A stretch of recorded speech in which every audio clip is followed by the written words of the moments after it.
ಈ ತಿಂಗಳಲ್ಲಿ ಯಾಕೋ ಏನೋ ಗೊತ್ತಿಲ್ಲ, ಮೊದಲು ನಮ್ಮ ಸಾಹೇಬ್ರು ಹುಷಾರು ತಪ್ಪಿದ್ರು, ಅದಾದಮೇಲೆ ನಾನು ಹುಷಾರು ತಪ್ಪಿದೆ. ಇವಾಗ ನೋಡಿದ್ರೆ ನಮ್ಮ ಅತ್ತೆ ಮುಂದೆ ಸರ್ದಿ. ಹಾಯ್ ಹಲೋ ಎಲ್ರಿಗೂ ನಮಸ್ಕಾರ, welcome to my mini vlog. ಇವತ್ತೊಂದು ಸ್ವಲ್ಪ ನನಗೆ ಬೆಳಗ್ಗೆನೆ ಕೆಲಸಗಳೆಲ್ಲ ಬೇಗ ಮಾಡ್ಕೋಬೇಕಾಗಿತ್ತು. ಸೊ ಪೂಜೆ ಬೇರೆ ಇದ್ದಿದ್ದರಿಂದ ನಾನು ತಿಂಡಿ ಕೆಲಸ ಎಲ್ಲ ಬೇಗ ಮುಗಿಸ್ಕೊಂಡು, ಹಾಗೆ ವಾರನೂ ಕೂಡ ಇದ್ದಿದ್ದರಿಂದ ಬೇಗ ನೆಲೆ ಎಲ್ಲ ಒರೆಸ್ಕೊಟ್ಟೆ. ನಮ್ಮ ಸಾಹೇಬರು ಪೂಜೆ ಮಾಡ್ತೀನಿ ಅಂತ ಹಾಗೆ ಹಿಂಗೆ ನಾಟಕ ಹೊಡ್ಕೊಂಡು ಕೂತಿದ್ರು. ಇನ್ನೊಂದು ಕಡೆ ನಾನು ಕೂಡ ಬೇಗ ರೆಡಿ ಆದೆ. ಈ ಬಿಸಿಲಿರೋದ್ರಿಂದ ಫುಲ್ ಪ್ಯಾಕಪ್ ಆಗ್ತಾ ಇದ್ದೆ, ಯಾಕಂದರೆ ಊರಿಗೆ ಹೋಗಬೇಕಾಗಿತ್ತು. ಅತ್ತೆ ಮುಂಗೆ ಸ್ವಲ್ಪ ಹುಷಾರಿರಲಿಲ್ಲ, ಸೊ ಹಾಗಾಗಿ ಅವ್ರನ್ನ ಹಾಸ್ಪಿಟಲಿಗೆ ಕರ್ಕೊಂಡು ಹೋಗೋಣ ಅಂತ ಹೇಳ್ಬಿಟ್ಟು ನಮ್ಮ ಸಾಹೇಬರಿಗೆ ಒಂದು ಬಾಯ್ ಹೇಳಿ ಸೀದಾ ಊರ ಕಡೆ ಬಂದೆ. ಇನ್ನು ಮನೆಗೆ ಬಂದ ತಕ್ಷಣ ಫಸ್ಟು ಅವರಿಗೆ ಬಿಸಿಯಾಗಿ ಮುದ್ದೆ ಮಾಡಿಕೊಟ್ಟೆ.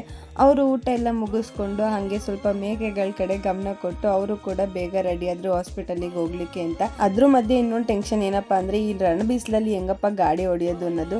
ಸೊ ಹಂಗೂ ಹಿಂಗೂ ಮಾಡಿಕೊಂಡು ಸೀದಾ ಹಾಸ್ಪಿಟಲ್ ಹತ್ರ ಬಂದ್ವಿ. ಲಾಸ್ಟ್ ಮಂತಿಂದ ಏನಾಗ್ತಾ ಇದೆಯೋ ಗೊತ್ತಿಲ್ಲ. ಫಸ್ಟ್ ನಮ್ಮ ಮನೆಯವ್ರು ಸಿಕ್ಕಾಬಟ್ಟೆ ಹುಷಾರು ತಪ್ಪಿದ್ರು. ಅದಾದಮೇಲೆ ನಾನು ಇವಾಗ ತಾನೇ ರೀಸೆಂಟಾಗಿ ಹುಷಾರು ತಪ್ಪಿ ಇವಾಗ ಹುಷಾರಾಗಿದ್ದೀನಿ. ಇವಾಗ ನೋಡಿದ್ರೆ ನಮ್ಮ ಅತ್ತೆಮ್ಮಂಗಾಗಲೇ ಹುಷಾರಿರಲಿಲ್ಲ. ಅವರು ಲೈಫಲ್ಲೇ ಫಸ್ಟ್ ಟೈಮು ಈ ಥರ ಬಾಟಲ್ ಹಾಕಿಸ್ಕೊಂಡಿರೋದು. ಸಿಕ್ಕಾಬಟ್ಟೆ ಬಿಸಿಲು, ಅದರಲ್ಲೂ ಕೂಡ ಅತ್ತೆಮ್ಮ ಮೇಕೆ ಬೇರೆ ಮೇಯ್ಸೋದಕ್ಕೆ ಹೋಗ್ತಾರಲ್ಲ, ಅವ್ರಿಗಂತೂ ಬಾಡಿ ಎಲ್ಲ ಫುಲ್ ಹೀಟ್ ಆಗಿಬಿಟ್ಟಿದೆ. ಸೊ ಹಾಗಾಗಿ ಕ್ವಿಕ್ಕಾಗಿ ಹೋಗಿ ಒಂದು ಬಾಟಲ್ ಹಾಕಿಸ್ಕೊಂಡು ನೀಟಾಗಿ ತೋರಿಸ್ಕೊಂಡು ಮತ್ತೆ ಮನೆ ಹತ್ರ ಬರೋದ್ರೊಳಗಡೆ ನಮ್ಮ ಸಾಹೇಬರು ಕೂಡ ಎಂಟ್ರಿ ಕೊಟ್ಟಿದ್ರು. ಹಾಗೆ ಬರ್ತಾ ಜ್ಯೂಸ್ ಬೇರೆ ತೊಗೊಂಬಂದಿದ್ರು. ನಾವು 3 ಜನ ಒಟ್ಟಿಗೆ ಕೂತ್ಕೊಂಡು ಜ್ಯೂಸ್ ಎಲ್ಲ ಕುಡ್ಕೊಂಡು ಹಾಗೆ ನೈಟ್ಗೂ ಸ್ವಲ್ಪ ಅಡುಗೆ ಎಲ್ಲ ಮಾಡಿಟ್ಟು ಅತ್ತೆಮ್ಮಂಗೆ ಸ್ವಲ್ಪ ರೆಸ್ಟ್ ಮಾಡಿ ಅಂತ ಹೇಳಿ ಮತ್ತೆ ನಾವು ಟೌನ್ ಕಡೆ ಬಂದಿದ್ದಾಯಿತು. ಈ ವ್ಲಾಗ್ ಇಷ್ಟ ಆದರೆ ಲೈಕ್ ಮಾಡಿ, ನನ್ನ ಪೇಜ್ನ ಫಾಲೋ ಮಾಡ್ಕೊಳ್ಳೋದು ಮರಿಬೇಡಿ.